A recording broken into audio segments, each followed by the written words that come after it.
곰밭은 곰밭. 김인호, 칠성신의 힘을 몸의 절반에 갖고 태어나 사투로 기억을 잃고 심장에 치명적인 상처로 신의 힘을 사용할 수 있는 시간은 단 3분. 그가 여우구슬을 먹은 서경덕의 도움으로 도사 전우치로 다시 태어났다. 1년 후 설레는 마음으로 흥얼거리는 남자. 스승님이 멀리 출타하셨으니 얼마 만에 얻는 자유란 말인가. 그동안 밀린 회포를 싹 풀어버리라. 그동안 갖가지 부적 쓰는 법, 도술훈련, 라해변? 뭐야 왜 아무것도 등등 1년간 참 고생 많이 했지. 그렇고 말고. 축지법을 활용해 땅을 접어 달려 순식간에 개성 시내에 도착하는 전우치. 역시 도술이 짱이야. 이렇게 금방 오고. 사실 중간에 한번 넘어진 건 비밀이다. 도술은 꼭 남을 도울 때 사용하고 자신의 욕심을 채우기 위해선 사용하지 말거라. 뇌 이렇게 편한데 무슨 꼰대라니까. 그런데 이런 도시 낯이 있네. 하냐? 가본 적은 없지만 가본 것 같아.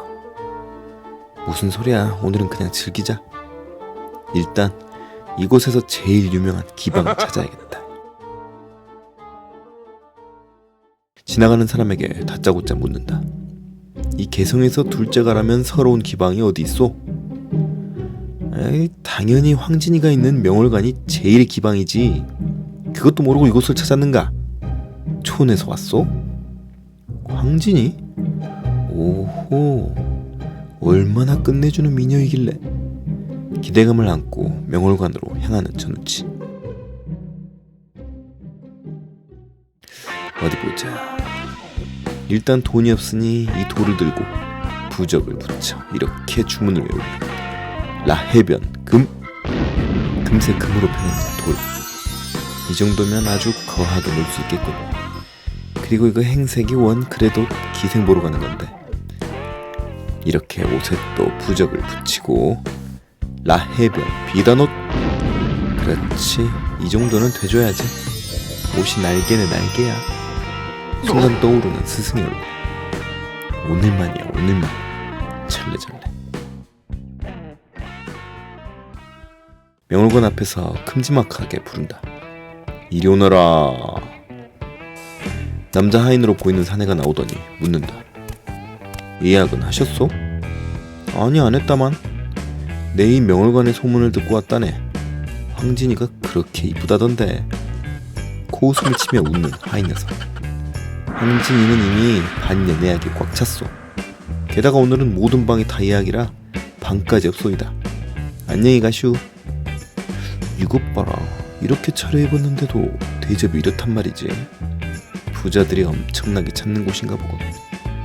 이 금덩이를 보고도 그런 말이 나오느냐. 잠시만 기다리슈. 주인에게 달려가는 하인. 주인마님, 밖에 졸부로 보이는 사내놈이 한 놈 와 있는데 이미 예약이 다 찼지 않느냐. 그런데 말입니다요, 30돈이 돼 보이는 금덩이를 들고 있습니다요. 응? 그래, 우리 빈 방이 하나 있지 않더냐. 그런데 그 방은 내 이놈, 그 다물고 얼른 그 방으로 매셔라. 네 마님. 금 30돈이라는데 어쩔 수 없지. 들어오시죠. 그래야지. 진수성찬의 큰 대접을 받는 전우치. 좋구나. 분명 원래의 나도 술을 참 좋아했을 거야. 기생들의 치마폭에서 뒹굴며 신나게 하루를 보내는 전우치.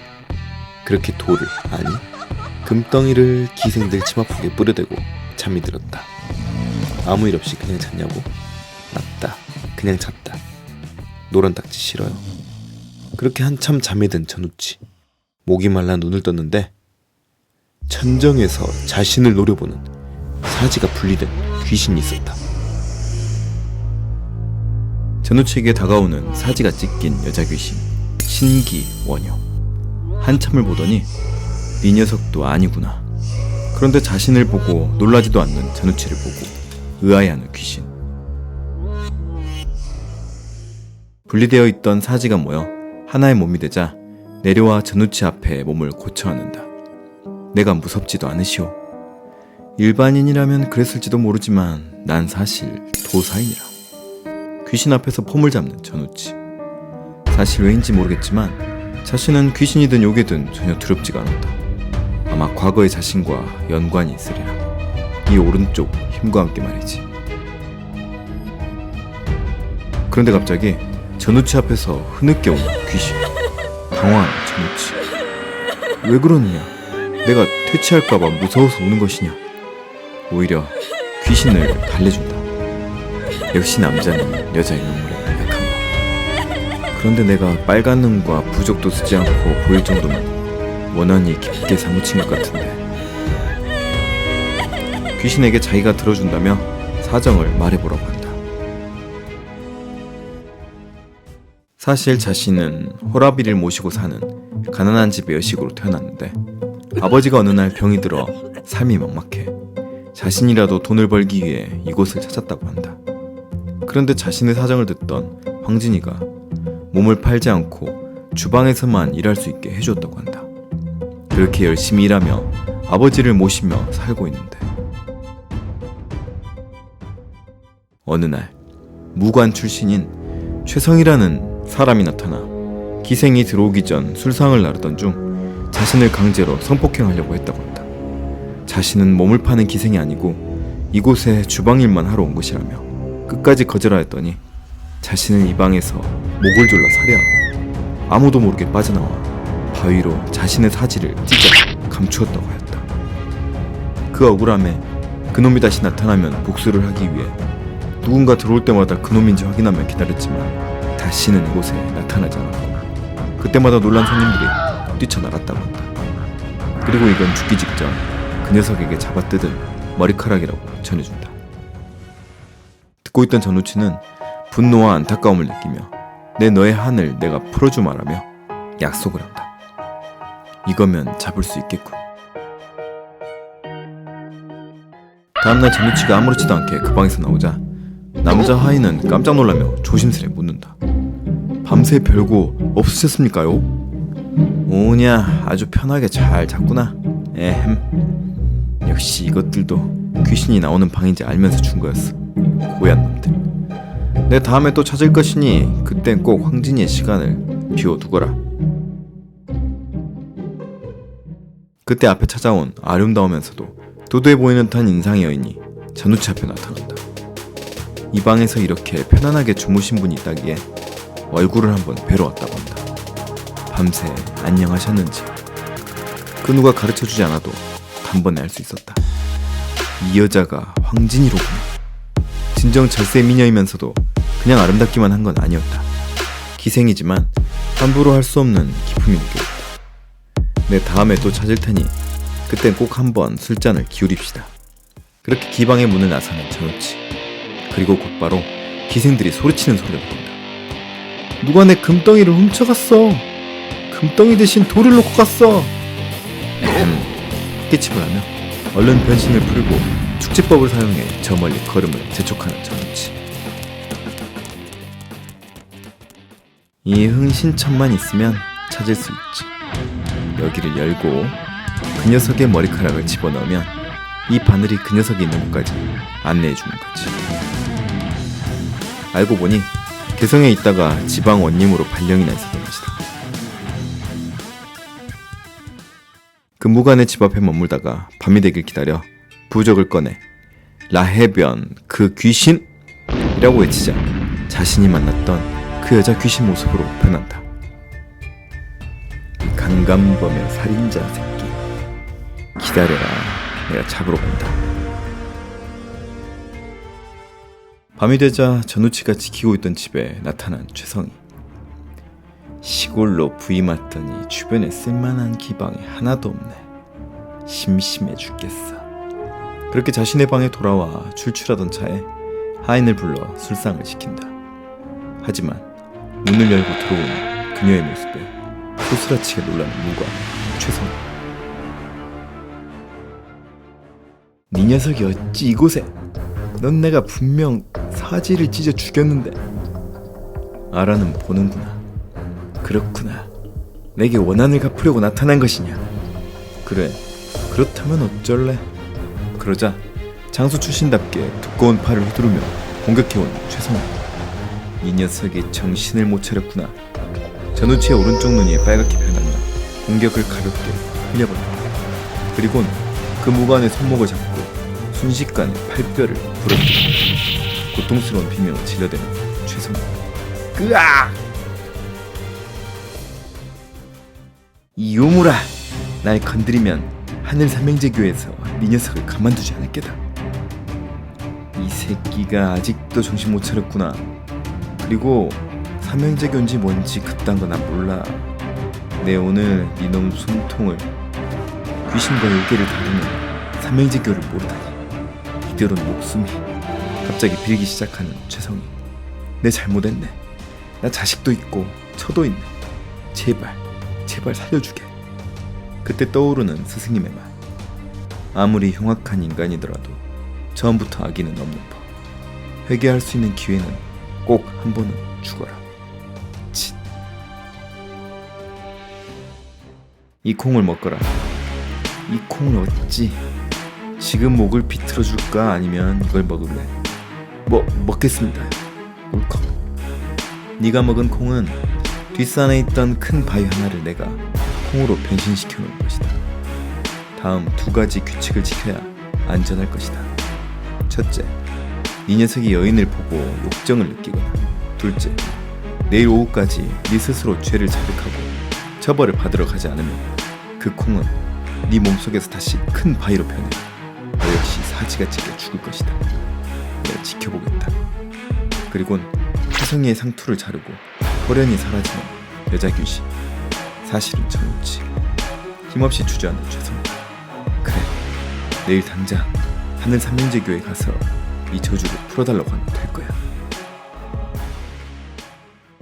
다음날. 으악! 최성희는 규칙을 아직 어기지도 않았는데 온몸이 갈기갈기 찢긴 채로 죽어 있었다. 모습을 드러내는 이놈 전우치. 내 도술 변신술은 지속시간이 12시간. 그리고 난 아직 도술에 미숙하여 규칙 같은 건 못 만들어. 한마디로 다 뻥이었다. 너 같은 녀석을 살려놓으면 사이다가 아니지. 아시죠? 사실 조선시대 사이다 없는 거. 그나저나 스승님이 아시면 노여워하시겠군. 명월관을 밤에 몰래 다시 찾은 전우치. 다시 전우치 앞에 나타난 사지가 찢긴 귀신 신기원녀. 다시 한 몸으로 합쳐진다. 그놈의 상투를 그 여자 귀신 앞에 툭 던져놓고 원수를 갚았으니 원한을 풀라고 한다. 그걸 보고 하염없이 또 눈물을 흘리는 귀신. 전우치에게 큰 절을 하더니 스르륵 하며 사라진다. 그리고 나서려는데 밖에서 마주친 황진이. 마치 모든 걸 알고 있다는 듯 미소를 흘리고 눈인사만 한 채 돌아서 가버린다. 참 신묘한 여인이로다. 전우치는 돌아가는 길에 그녀의 갈기갈기 찢긴 시신을 찾아 장사를 지내주었고 명복을 빌어주었다. 그렇게 돌아온 전우치. 이제 곧 사부님이 돌아오시겠군. 얼른 오시기 전에 열심히 도술 연습한 척을. 이놈 우치야. 갑자기 들리는 목소리. 스승님. 뭐 별일 없었느냐? 네, 제자 열심히 도술 연습을 하고 있었습니다. 그래, 잘했다. 넌 소질이 떨어지니 열심히 하거라. 넵. 너무 대놓고. 하하하. 목이 마르니 물 한 사발 떠서 들어오거라. 네, 스승님. 여기 물 대령입니다. 그런데 물이 핏빛이구나. 그건 원래 그릇 안쪽의 색이. 그래, 물이 담기는 그릇의 색이 핏빛이라 그렇지. 이처럼 사람도 맑고 투명하지 못하면 제 아무리 의로운 일을 해도 오해를 부른다. 명심하거라. 네. 다시 밖으로 나오는 전우치. 다 알고 있는 말투였어. 그리고 한편으론 최성희가 했던 말을 떠올린다. 하늘 삼형제교. 도대체 어떤 곳이지?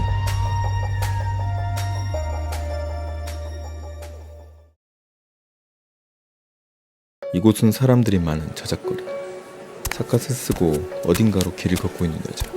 하늘 삼형제교회 제3제자 나서영이다. 그때 옆에서 저 누나는 머리도 얼굴도 하얗다며 지나가던 소년이 옆에 있는 엄마에게 중얼거린다. 나서영을 보던 엄마는 깜짝 놀라더니 아이를 자신 쪽으로 끌어당기며 가까이 가면 큰일 난다며 백색이는 사람을 잡아먹기도 한다고 주의를 준다. 문득 어릴 때 사람들에게 손가락질을 받으며 힘겹게 살아왔던 나날이 떠오른다. 하늘 삼형제교회 사부가 거둬주지 않았다면 오빠와 자신은 진작 굶주려 이 세상에 남아있지 않았을 것이다. 하지만 나서영은 소년에게 엄마 몰래 살짝 미소 지어준다. 소년은 예쁜 누나의 웃음에 기분이 좋아졌고 엄마의 말은 이미 믿지도 않게 되었다. 서영은 사람이 많은 시냇길을 벗어나 산길로 들어가더니 하염없이 산을 올라가기 시작한다. 어딜 가고 있는 걸까? 사실 서영은 한명회를 만나러 가는 길이다. 한명회라 하면 희대의 천재군사로 수양대군을 왕세조로 만들고 영의정을 2번이나 지냈으며 72세까지 부귀영화를 누리다가 죽은 인물이다. 그런데 그 정도의 권력을 갖고 있던 그가 왜 이런 산속 깊은 곳에 응거하고 있는 것일까? 점점 사람은 보이지 않을 정도로 깊은 산속으로 걸어 들어가는 나서영. 그런데 놀랍게도 그 산속에 대저택이 모습을 드러내었다. 대문 앞에서 기다리자 하인 한 명이 나와 나서영을 안쪽으로 안내한다. 하인의 안내를 받고 도착한 안채에선 한명회가 자신을 기다리고 있었다. 하지만 신뢰할 사람을 보낸다 하여 기다렸더니 계집을 보낸 거냐며 짜증을 부린다. 그러곤 자신의 다리가 아파 죽겠으니 이것 좀 얼른 해결해주라 요청하는 한명회. 기분이 잔뜩 상한 서영은 열이 받았지만 임무가 있기에 한명회의 다리를 살펴본다. 역시 사부님 말씀대로였다. 그러더니 잠시 뒤 품에서 검을 하나 꺼내든다. 부정한 것을 베어낸다는 사인검.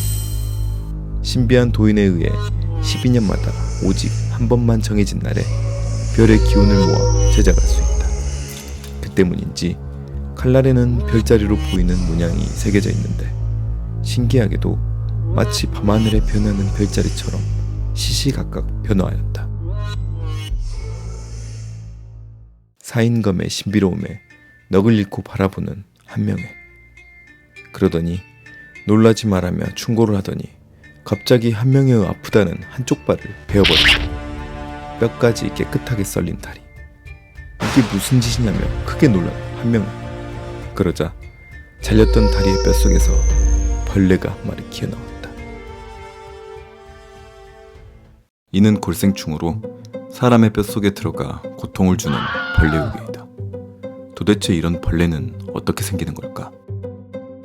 생전에 자신의 욕심을 위해 살생을 많이 하나 타인의 원한을 산 사람은 그 저주로 인해 뼛속에 생긴다고 한다. 그렇게 그 사람이 살아있을 때부터 죽어서까지 유골 속에서 계속 살아간다. 실제 기록에 의하면 생명력이 어찌나 강한지 기름을 넣어 팔팔 끓여 넣어도 죽지 않고 오랜 시간 살아있을 정도로 생명력이 엄청났다고 한다. 실제 한명회는 말년에 죽기 전까지 한쪽 다리가 미친 듯이 아팠다고 한다. 그 벌레 앞에 귀소목의 나무판을 가져가는 서영. 놀랍게도 그 나무판 속으로 빨려 들어가는 벌레. 하늘 삼형제교에선 무슨 이유인지 귀소목의 나무판으로 요괴들을 모으고 있었다. 저 벌레 때문에 내 다리가 그렇게 아팠던 것이냐며 이 잘린 다리는 이제 어쩔 것이냐며 묻는 한명회. 그러자 서영은 나지막히 대감은 아직까지 눈치채지 못하였냐고 묻는다. 그러고 보니 피가 한 방울도 나오지 않은 걸 눈치챈 한명회. 그때 번뜩 스치는 생각. 워낙 두뇌가 명석했던 한명회였던 터라 자신의 잘린 다리를 보니 그제서야 실감한다. 그렇구나. 나는 죽었구나. 나서영은 대답한다. 대감은 이미 죽어 이 집에 갇혀있는 것이고 지금은 대감 이후에 왕이 2번이나 바뀌었다고. 크게 놀란다. 한 명. 그러자 동시에 자신의 목도 땅에 떨어져 뒹군다. 또다시 놀란 한 명. 그 이유는 한명회가 사후에 연산군에 의해 무덤이 파헤쳐져 시체의 목에 잘리는 부관 참시를 받았기 때문이었다. 그럼 자신은 이런 상태인데도 어찌 재승에 가지도 않고 이러고 있는 거냐며 묻는 한명. 스승님의 말에 의하면 한명회가 재승으로 가게 되면 벌을 받은 후 환생을 하게 되는데 나중에 자신들을 위협하는 존재가 되어 나타난다고 하여 필히 가두어야 한다고 말씀하셨다. 하지만 그러게 말입니다라며 자신도 모르겠다고 대답하고만 서요. 한때 그 그리 큰 권력을 가졌지만 지금은 이곳에 갇혀 지내는 신세가 된 걸 보고 많은 생각을 하는 서요. 그렇게 한명회의 집을 나서며 경기석이 잘 놓여 있는지 확인한다. 제대로 놓여 있군. 경기석, 한국요괴 11편에 한번 등장했던 물건으로 용왕의 책상에 있던 물건으로 요괴를 막는 강력한 벽을 생성하는 자수정돌이다. 아마 한명회의 영혼이 밖으로 나오지 못하도록 막는 역할을 하고 있는 것 같다. 그렇게 한명회의 집을 벗어나자 그 큰 저택은 사라지고 그곳엔 무덤만 놓여 있었다. 바로 한명회의 무덤. 그렇게 임무를 완수하고 다음 임무를 위해 개성으로 들어간 나서요. 요괴 한 마리가 말썽을 부려 퇴치될 위기라고 한다. 문제의 장소에 도착한 나서요. 그런데 강한 시선을 느껴 돌아보니 한 청년이 자신을 뚫어지게 쳐다보고 있다. 그리곤 자신에게 쓱 다가오더니 묻는다. 낭자, 우리 혹시 아는 사이요? 낯이 너무나 있는구나. 묘한 느낌이 들었지만 자신은 댁을 처음 본다며 휙 돌아서는 나사. 분명히 어디선가 본 것 같은데 알 수가 없구나. 그리고 이 가슴의 상처가 욱신거리는 것이 좋은 인연은 아니었던 것 같다며 중얼거리는 전우치 인호.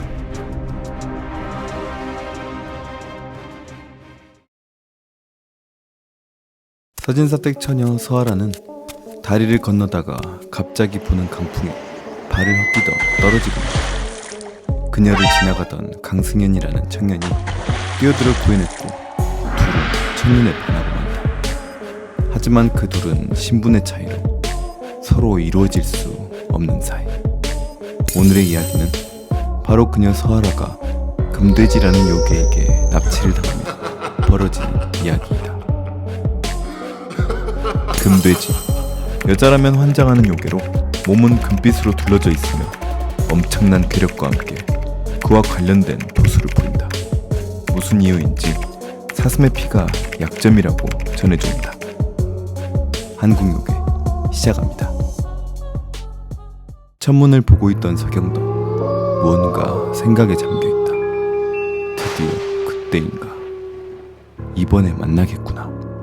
그리곤 제자 전우치를 부르더니 그동안 도술이 많이 늘었으니 실전에 나서보자고 한다. 개성시내 서진사댁 딸을 비롯해 다수의 처녀들이 지금 요괴에게 잡혀간 것 같다고 그들을 구해오도록 하였다. 단 오른쪽 그 힘이 부서진 심장을 보호하고 있으니 절대 남용하지 말아야 했다. 또한 다른 사람들 앞에서도 사용하지 말아야 했다. 전우치 자신의 과거를 기억하지 못한 채 정체가 탄로나면 분명 다시 너의 목숨을 노리기 위해 찾아올 거라며. 그러니 이번엔 꼭 도술만 사용하도록 하였다. 사부님, 그런데 예쁩니까? 예쁘다. 이런 나쁜 요괴 같으니 감히 처녀들을.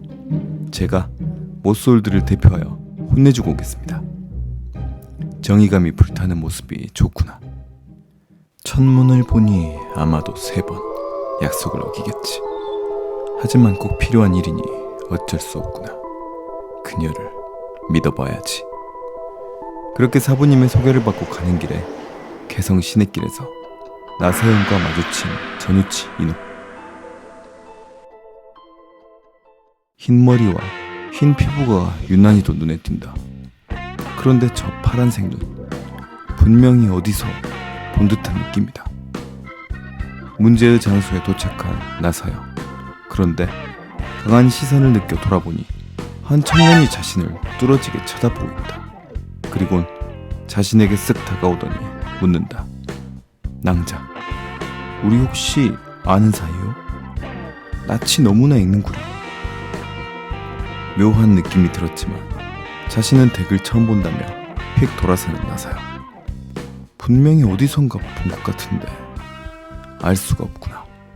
그리곤 이 가슴의 상처가 욱신거리는 것이 좋은 인연은 아니었던 것 같다. 중얼거리는 전우치. 그렇게 하늘 삼형제교 본산에서 나와 있다 보면 하루에도 몇 번씩 자신의 모습이 신기해 접근하는 남자들이 많아 피곤했다. 전우치 역시 그런 사람 중 하나로 보았다. 서영은 전우치를 오해하고 있다. 그런데 거짓말처럼 서진사 댁 앞에서 절묘하게 또다시 마주친 두 사람. 서영은 전우치가 뒤를 밟아 따라온 걸로 오해했다. 아니라고 부정해보지만 전우치에게 가까이 들이대는 나사야. 여전히 화가 난 모습. 하지만 가까이서 본 서영은 상당히 예뻤다. 순간 자신도 모르게 얼굴을 붉히는 전우치. 그런 전우치를 더욱 매섭게 쏘아보는 서영. 서영은 전우치를 또다시 오해하고 있다. 그때 두 분 도사님, 이쪽입니다. 마님이 기다리고 계십니다. 두 사람을 화인이 반갑게 맞이하자 그때서야 서영은 감이 왔다. 자신이 이 남자를 오해하고 있었구나. 얼굴이 붉어진다. 서영은 재빨리 전우치에게 사과했다. 그런 모습이 너무나 귀엽고 예뻤다. 하하하, 괜찮습니다. 그리고 자신의 소개가 늦었다며 자신은 하늘 삼형제교회 나서영이라고 소개했다. 저는 도사 전우치라고 합니다. 그런데 하늘 삼형제교라고? 그때 최성희가 언급했던 곳이다. 이렇게 미인이 있는 곳이라면 나쁜 곳은 아닌 것 같고 기회가 되면 물어봐야겠다. 하인을 따라 들어간 안채에서 만난 서진사. 당연히 서진사는 울상의 초상집 분위기였다. 그리곤 자신의 딸을 찾아달라며 애원을 했다. 재물이 많은 집이라 여기저기 수소문하여 서경덕과 하늘 삼형제교에 부탁을 한 것이었다. 나서영은 그에게 아무래도 여자들을 납치하고 이 근방에서 출몰한 걸로 보아 그 요괴는 금돼지인 것 같다고 알려준다. 그리곤 자신이 충분히 해결할 수 있다고 한다. 너무나 기뻐하는 서진사. 요괴에 대한 해박한 지식에 감탄하는 전우치. 처음엔 첫인상으로 오해했는데 서로가 좋은 사람임을 깨닫는 전우치와 서영. 그렇게 둘은 현장을 둘러보기 시작하는데 전우치와 서영은 이상했다. 각자 둘 다 똑같이 느꼈다. 요괴가 사람을 납치한 이 현장에 요기가 전혀 느껴지지 않았기 때문이었다. 아무래도 그걸 써야겠다고 생각하는 두 사람. 하지만 서로 앞에서 사용하기가 꺼려졌다. 아무래도 다른 사람이 알게 되면 안 되는 비밀스러운 능력이었기 때문이다. 과감하게 따로 단서를 찾아보자고 제안한 전우치. 기다렸다는 듯 찬성하는 서영. 둘은 서로 다행이라고 생각했다. 그리고 사부님께 용서를 빌며 오른쪽의 힘을 잠시 개방하는데 나서영 역시 귀소모판 하나를 꺼내더니 묘한 주문을 외우자 머리는 고양, 몸은 뱀인 요괴가 한 마리 소환되었다. 묘두사, 고양이의 머리와 뱀의 몸을 갖고 있는 요괴. 원래 한 절에 있는 동굴에서 인간의 음식을 먹고 앞날과 기후에 대한 예언을 해주며 살고 있었다. 나서영에 의해 회수다. 내게 무엇이든 물어봐. 단 맛있는 음식은 준비됐지? 묘두사. 묘두사에게 떡을 하나 던져주는 서영. 이 지역의 서시가는 금돼지가 어디 있는지 알고 싶다며 묻는다. 잠시만. 저쪽에서 느껴져. 그런데 이 녀석 기운이 좀 특이한데? 뭐 아무튼 이쪽으로 쭉 가면 돼. 맛있는 거 있으면 또 불러라, 냥. 하며 괴송호판으로 스르르 다시 빨려들었다. 한편 전우치는 오른쪽 눈의 힘으로 이곳저곳을 한참 동안이나 살펴보았다. 결국 요기의 흔적을 발견하지 못했다. 순간 심장 쪽이 찌릿하며 힘이 풀려버리는 전우치. 시간이 벌써 이렇게? 평소에 부서져버린 심장을 보호하고 있던 터라 오랜 동안 기운을 쓸 수 없었다. 칫, 이렇게 되면 이 흥신침을 쓸 수가 없잖아. 전우치와 서영은 작별 인사를 나누고 각자의 방법으로 해결하기 위해 헤어진다. 서영씨가 위험해지기 전에 먼저 요괴를 퇴치하려는 전우치, 인호. 전우치에게 발견되어 퇴치당하기 전에 요괴를 먼저 회수하려는 서영. 과연 누가 먼저 요괴를 발견하게 될까? 사실 전우치는 멋있어 보이고 싶어하는 마음도 강했다. 전우치는 서둘러 금돼지에게 납치당한 피해자가 있는 또 다른 집으로 발걸음을 옮겼다. 또다시 사부님께 죄송하지만 오른쪽 눈의 힘을 개방한다. 어서 빨리 흔적을 찾아야 한다. 말을 참 안 듣는 제자임에 틀림없다. 하지만 곧바로 발견해낸다. 그래, 이게 없을 수가 없지. 반드시 요괴의 흔적이 남는 법. 가까이 가서 살펴보자. 그건 그 요괴의 털이었다. 요괴의 털을 흥신침에 집어넣자 곧바로 요괴가 있는 곳을 향해 돌아가는 침. 도술 축지법. 땅을 접어달려 도착한 동굴. 오른쪽 눈의 힘과 축지법 덕분인지 서영보다 훨씬 빨리 도착한 것 같다. 동굴 속에 들어가자 세상에, 그 안쪽 출구에 저택과 함께 새로운 공간이 또 나왔다. 그러자 웬놈이 너무 강력한 요기를 내뿜는 녀석이 나타났다. 나왔구나, 이 금돼, 잉? 생각했던 괴물 돼지의 모습이 아니었다. 그곳엔 둘째가라면 서러울 정도로 아주 잘생기고 곱상하게 생긴 녀석이 서 있었다. 뭐야, 돼지 요괴가 아니네? 요괴는 맞다. 나는 아버지인 금돼지와 인간인 어머니 사이에서 태어난 반영이다. 요괴가 맞구나. 이 녀석이 납치한 여자들을 풀어주거라. 이 여자들 말이냐. 그러자 갑자기 혜성님 사랑해요를 외치며 주위에 몰려드는 여자들. 뭔가 분위기가 묘하다. 주술에 걸린 것 같이 보이진 않는다. 금돼지 지혜성. 알고 보니 이 녀석이 납치한 게 아니고 이 처녀들이 지혜성의 미모에 반해 모두 스스로 따라온 것이었다. 이런, 뭔가 허망했다. 이윽고 전우치는 서진사댁 딸 서하라에 대해 물었지만 금돼지 지혜성 역시 금시초문이란다. 알았다. 돌아서는 전우치에게 갑자기 공격해오는 지혜성. 무슨 짓이야? 이곳은 금남의 구역인 내 구역이다. 적어도 팔 하나 정도는 주고 가야지. 돼지 휘둘러치기. 재빨리 부적을 꺼내어 주문을 낸다. 도술 방어막. 그러자 방어막이 전개되어 혜성의 공격을 받아낸다. 하지만 그대로 땅에 주저하는 전우치. 무슨 힘이, 뭐야, 약하네? 겨우 이 정도로 내 형에게 함부로 침범해? 너 같은 놈 몇 명이 와서 덤벼도 이기겠다. 그래? 그렇다면 도술, 분신술.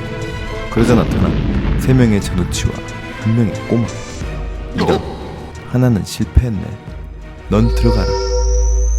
둘의 전우치가 혜성의 뒤로 재빠르게 이동하여 팔을 잡아 고정하고 전우치가 강력한 일격을 가했다.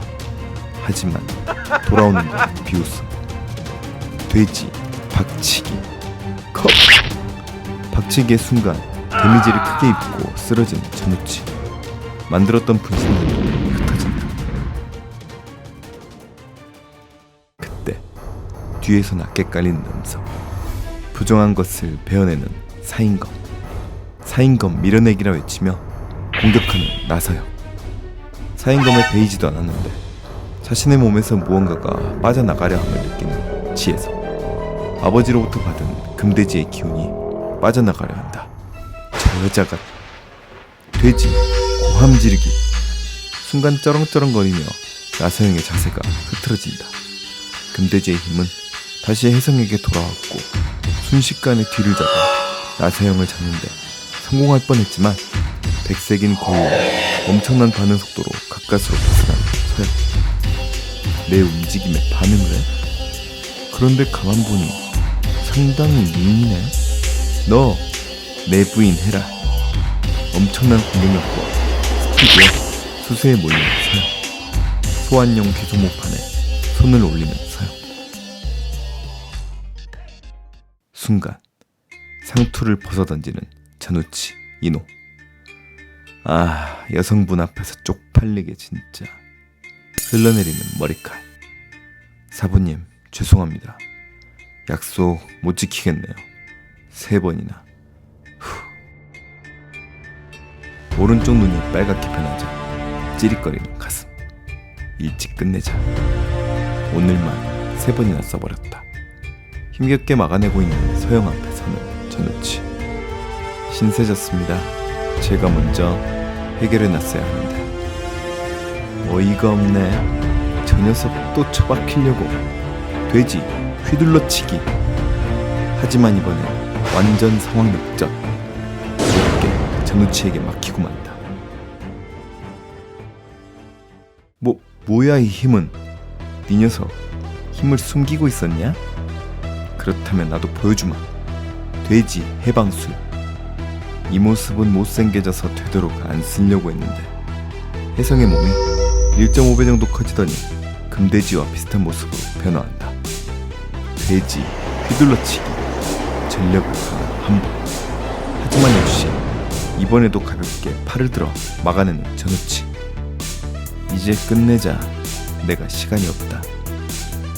도대체 네 녀석 정체가. 나도 궁금하다 임마. 혜성의 팔을 잡더니 바닥에 꽂아버린다. 이 녀석 이대로 두면 또 살생을 저지르겠지. 마지막 일격을 가하기 직전 여자들이 몰려와 살려달라고 빈다. 치, 서러워 살겠나. 손을 거두고 서영에게 괜찮냐고 묻는다. 순간 감사하다고 말하려는 찰나 서영은 깜짝 놀란다.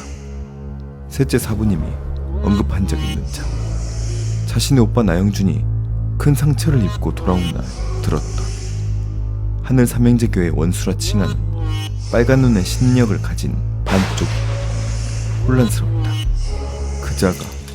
그자가 전우치였다니.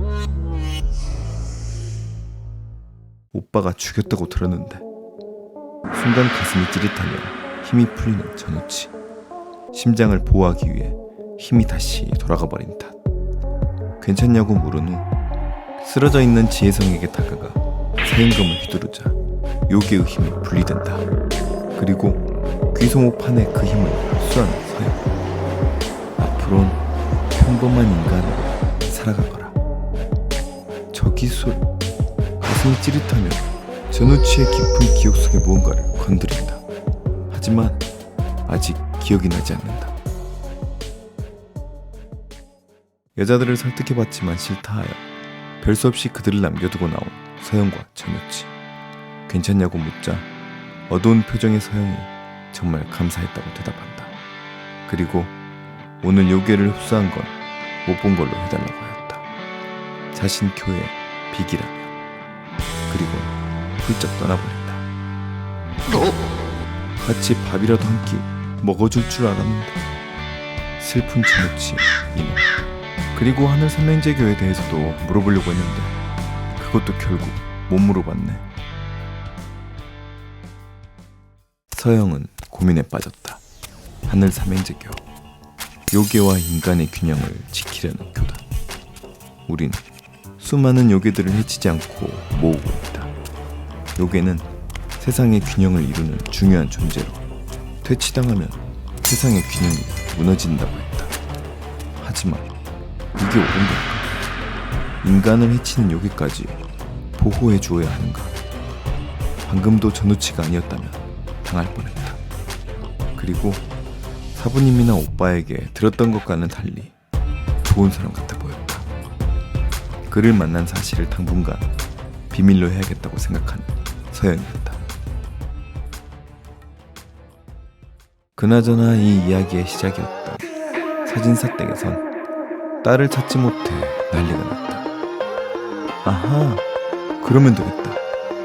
서아라의 머리카락을 구해 흥신침을 이용해 그녀가 있는 곳으로 찾아가 본 전우치 인호. 그런데 이럴 수가. 그녀는 납치를 당한 게 아니었다. 스스로 집에서 도망쳐 나와 자신을 구해준 청년 강승현과 신분을 넘어서 행복한 삶을 살고 있었던 것이었다. 미소를 지으며 돌아서는 전우치 인호. 그래서 여기가 전혀 느껴지지 않았던 거였어. 이제야 수수께끼가 풀렸다.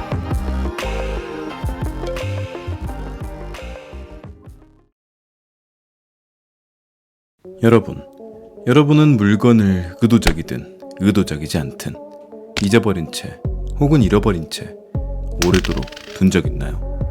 물건을 한 곳에 오래 두면 주변에 귀가 모여 사귀가 될 수 있습니다. 특히 사람의 손을 한번 거친 녀석은 더욱더 쉽죠. 사귀.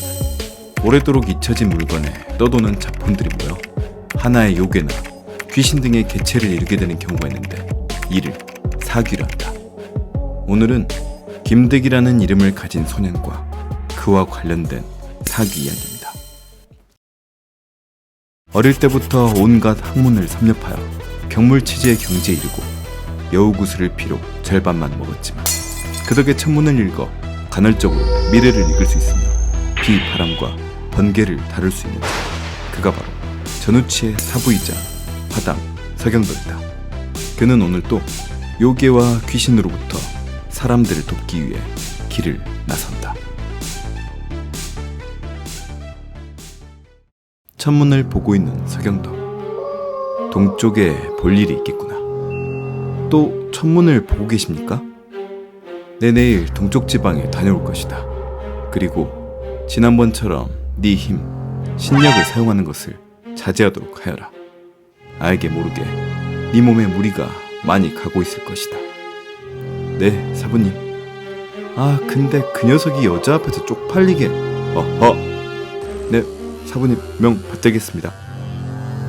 약간 토라지며 사라지는 전우치 인호. 그 힘에 그리운 느낌이 드는 건 왜일꼬? 내 지력으로도 그것까진 아직 알 수 없구나. 그렇게 서경덕은 동쪽의 한 마을 안변에 도착한다. 길가에서 한 소년이 어두운 표정으로 쪼그려 앉아있다.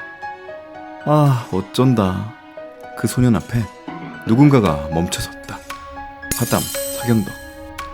뭐가 그리 고민인 게냐?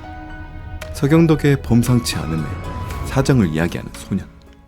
자신의 집은 너무나도 가난하여 집 앞에 있는 대추나무에서 부모님이 대추를 따다가 팔며 생계를 유지했다고 한다. 그런데 어느 날 부모님이 장사로 자리를 비운 사이 한 중이 찾아오더니 자신에게 시주를 해주라 하였다. 그러면 자신에게 좋은 일이 생길 거라 하였다. 그때 뭐에 홀렸는지 마지막 남은 쌀을 모조리 주고 말았다고 한다. 그리곤 중이 나무 아미타불, 서쪽에서 귀인이 오겠구나 라는 말만 남기고 사라졌다고 한다. 돌아온 아버지는 그 소리에 노발대발 화가 나셨고 그제서야 자신이 저지른 일이 실감이 났다고 한다. 그렇게 집에서 쫓겨나 버린 소년. 이것 봐라. 그 중도 천문을 마치 내가 이곳에 나타날 것을 아는 듯 했구나. 네 이름이 무엇이냐? 김득이라 하옵니다. 김득이라 이러려고 내가 이곳까지 온 것이로구나. 네가 주인이구나. 순간 서경덕의 눈 한쪽이 황금색으로 변한다. 서경덕은 득이에게 이 길을 쭉 따라가면 산길을 지나 큰 집이 하나 나오는데 그곳에 하루 묵으라고 하였다. 그리곤 밤에 필히 무슨 일이 생기거든 정말 그리하면 됩니까? 그렇다.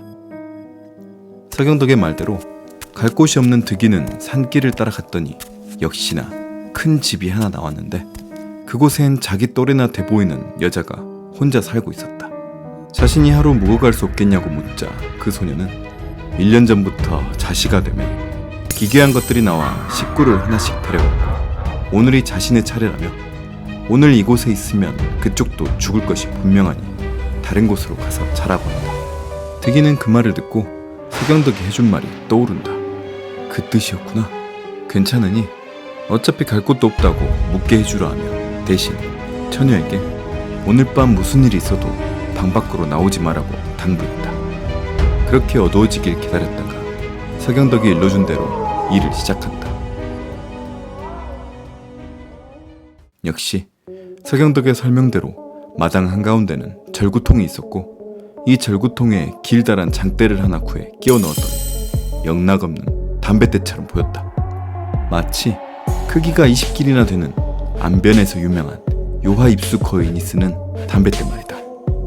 요하입수 거인 1500여 년경 안변의 어부들이 최초로 발견한 것으로 전해지는 거인으로 허리까지 바닷물에 잠겨있어 불렸던 명칭이다.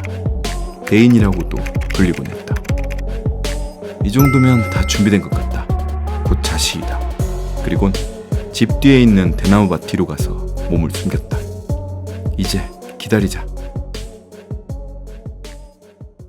자시가 되자 스산한 분위기와 함께 묘하게 생긴 녀석들이 다가오기 시작했다. 몸의 일부가 황금빛으로 빛나며 기분 나쁜 기운을 뿜는 녀석들이었다. 그 중에 맨 앞장서 있는 녀석이 절구통을 발견한다. 저건? 영락없이 자신들보다 몇 배는 커 보이는 요괴가 쓰는 담뱃대처럼 보였다.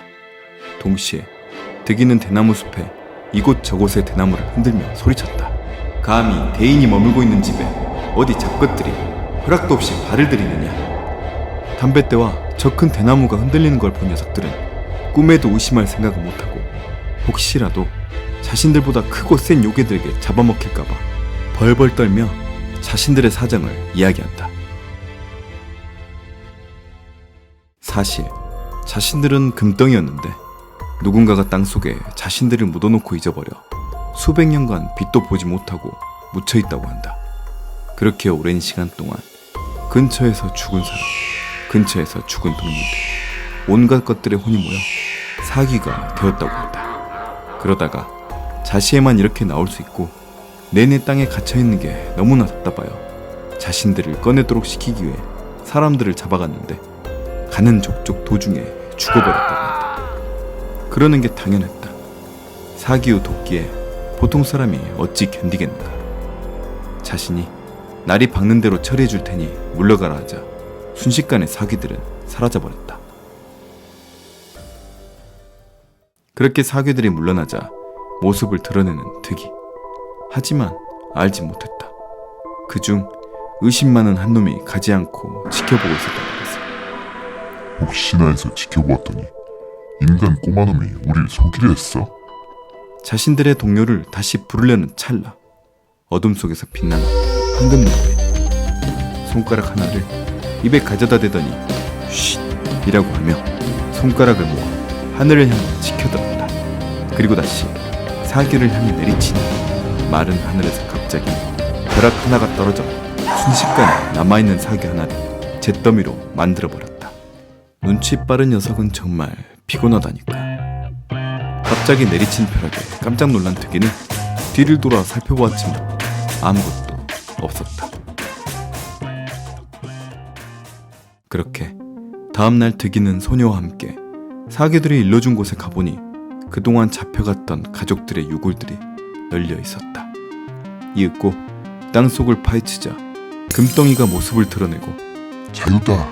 라는 기괴한 소리와 함께 무엇인가가 하늘 위로 날더니 사라져버렸다. 득이는 자신의 이름 그대로 금덩이 김, 얻을 득, 금을 얻어 부자가 되었고 그 처녀와 행복하게 살았다고 한다.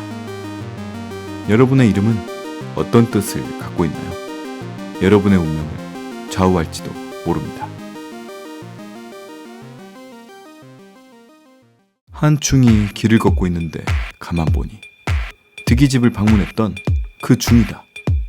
잠시 걷다가 라해변 주문을 외우더니 이내 연기와 함께 심상치 않아 보이는 용모로 변화한다. 그의 정체는 하늘의 신중의 하나인 둔갑신자. 화다. 자넨 여전하고 또 곱세. 미소를 짓더니 빛과 함께 사라져버렸다.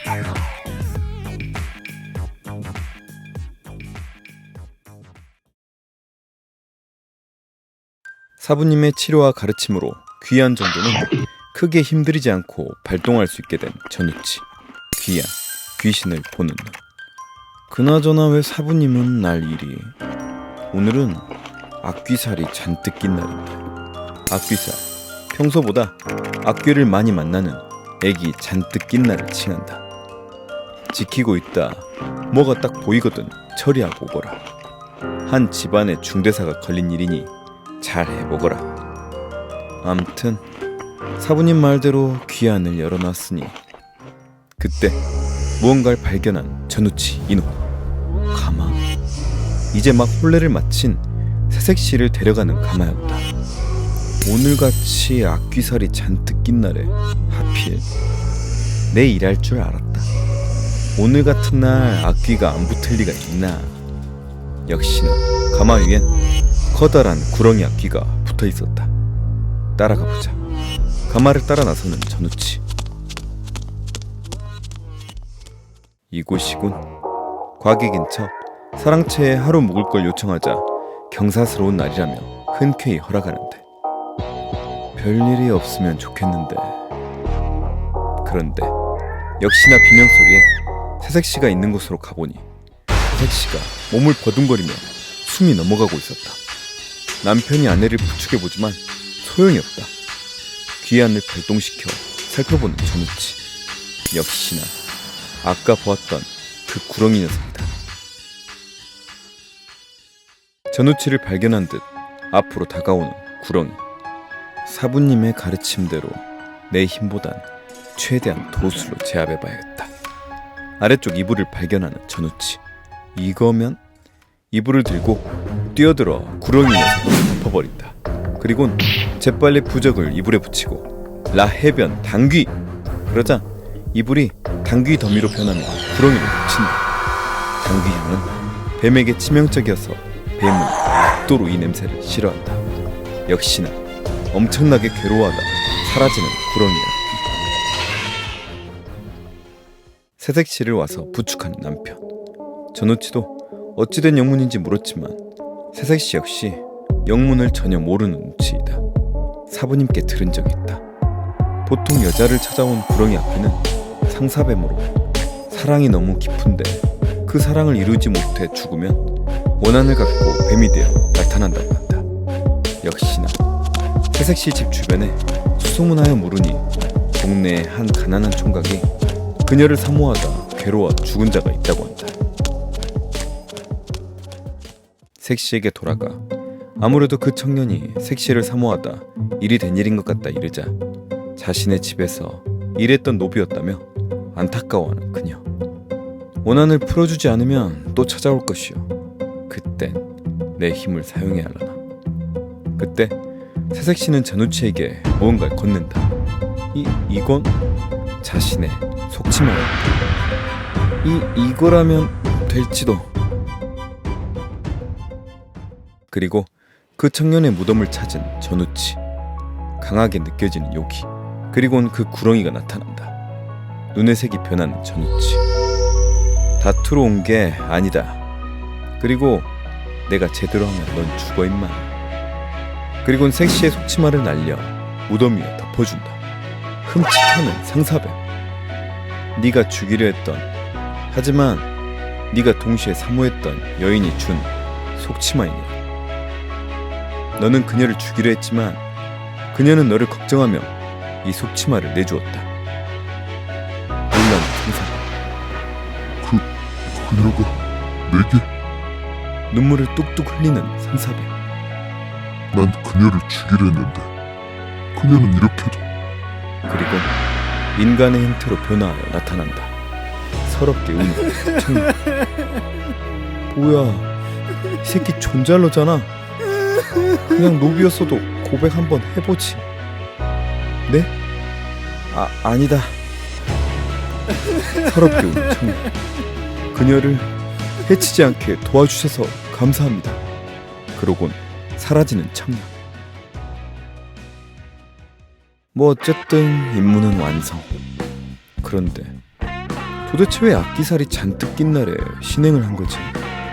궁금해서 신랑이 아비를 찾아 물었더니 네. 신행이 언제 좋을지 유명한 도사님께 물었더니 비록 악기살이 끼었지만 오늘 꼭 신행을 하면 천당성에 함께 있어 귀인이도와 잘 해결되어 평생의 땜으로 아주 잘 살 거라 하셨습니다. 그 도사님 이름이 네. 하담 수경덕이라고 아주 유명한 도사님이십니다. 사건의 전말을 알게 된 장치. 그냥 처음부터 제대로 설명해 주시지. 아우 사부님.